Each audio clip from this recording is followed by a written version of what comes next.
आदित्य कहाँ चला गया।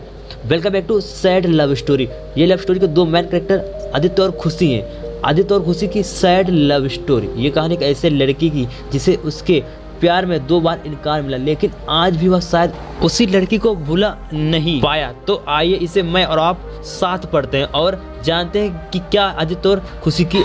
आदित्य पढ़ने में थोड़ा एवरेज और लड़कियों के मामले में थोड़ा कच्चा था। उसकी मुलाकात 11th स्टैंडर्ड में खुशी से हुई। खुशी पढ़ने में अच्छी और अपने फ्यूचर के बारे में बहुत सोचने वाली लड़की थी। धीरे धीरे 11th ख़त्म होते होते वो अच्छे दोस्त बन गए थे और 12th में आदित्य ने खुशी से अपने प्यार का इजहार कर दिया, लेकिन खुशी ने इनकार करते हुए बड़े प्यार से उसे समझाया कि इस समय हम दोनों की ज़िंदगी खराब हो जाएगी, क्योंकि हम ना ही क्लास में पढ़ाई कर पाएंगे और ना ही घर पर। आदित्य को खुशी की बात थोड़ी बुरी लगी, लेकिन फिर से उससे समझ में आ गया कि खुशी सही कह रही है और उसे अपने फ्यूचर और पढ़ाई पर फोकस करना शुरू कर दिया। और अब आदित्य किसी भी लड़की से बात नहीं करता था, यहाँ तक कि खुशी से भी नहीं, क्योंकि उससे लगता था कि वो जब भी खुशी से बात करता है तब उसे अच्छा नहीं लगता, क्योंकि कुछ दिन पहले तक खुशी उसकी क्रश थी और आज वो उसे रिजेक्ट कर चुकी है। और आदित्य इन सब बातों को नज़रअंदाज करते हुए अपने इंटरमीडिएट की परीक्षा में मेहनत करके पूरे स्कूल में फर्स्ट आ गया। बाद में दिल्ली के कॉलेज से बीटेक करने लगा और वहाँ भी वो किसी भी लड़की से बात नहीं करता था, क्योंकि खुशी ने उससे जो भी बातें कही थी कहीं ना कहीं उसके दिल में बैठ गई थी। और जब भी उसे कोई लड़की बात करने आती तो वो मुंह मोड़ लेता और धीरे धीरे अपने पढ़ाई में और भी अच्छा होता गया और आखिर में आते आते वो अपने कॉलेज में भी टॉप 10 की लिस्ट में आ गया और उसे कॉलेज से प्लेसमेंट भी मिल गई और वो जॉब करने फिर से मुंबई चला गया। मुंबई में एक बहुत ही बड़ा शहर है जहाँ एक मोहल्ले के लोग दूसरे मोहल्ले वाले को नहीं जानते। वहीं जब आदित्य ऑफिस गया तो उसे वहाँ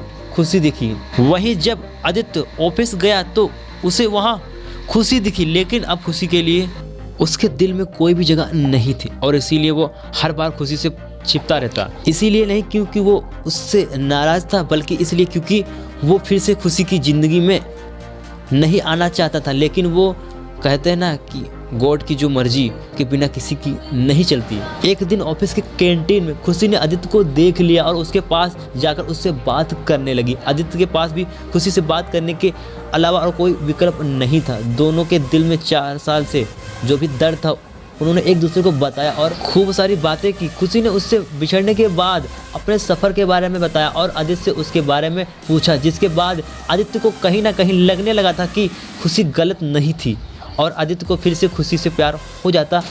कुछ दिन बीतता और दोनों की दोस्ती और भी गहरी हो जाती है और एक दिन अचानक आदित्य खुशी से बातें करते करते उससे अपने प्यार का इजहार कर देता और लेकिन खुशी फिर से इनकार कर देती है। और जब आदित्य उससे इसकी वजह पूछता है तो वह बताती है कि उसकी शादी तय हो गई है और 1 महीने बाद वो ये जॉब छोड़ देगी। जब ये बात आदित्य को पता चलती है तो वह एक बार फिर टूट गया, जिसके बाद वो अपने आप को संभाल नहीं पाया और एक चिट्ठी खुशी के लिए छोड़कर चला गया। और खुशी उस खत को पढ़ती है जिसमें लिखा था, मेरी प्यारी खुशी, मैं तुमसे बहुत प्यार करता हूँ, लेकिन शायद तुम मेरी ज़िंदगी में नहीं हो, इसीलिए मैंने तुम्हें 2 बार खोया है।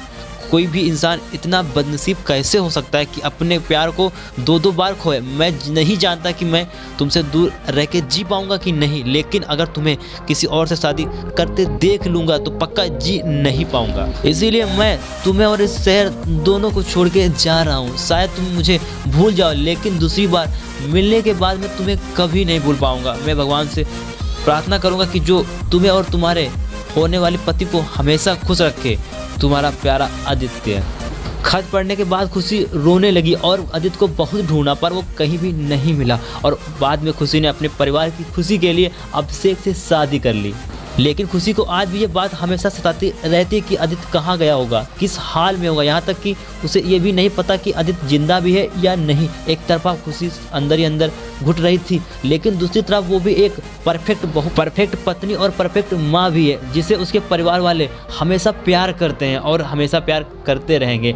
हमें ये तो नहीं पता कि खुशी 12th स्टैंडर्ड में या जॉब टाइम पर आदित्य को ठुकरा के गलत किया या सही, लेकिन आदित्य ने ये साबित कर दिया कि वो खुशी से सच्चा प्यार करता था और इस बात का एहसास शायद खुशी को भी खुशी को भी हो चुका था और इसीलिए शायद आज तक खुशी अपने आप को माफ नहीं कर पाई है। लास्ट में कुछ लाइनें मिल जाती अगर सभी को अपनी मोहब्बत में मंजिल, तो यकीनन रातों के अंधेरों में कोई दर्द भरी शायरी नहीं लिखता।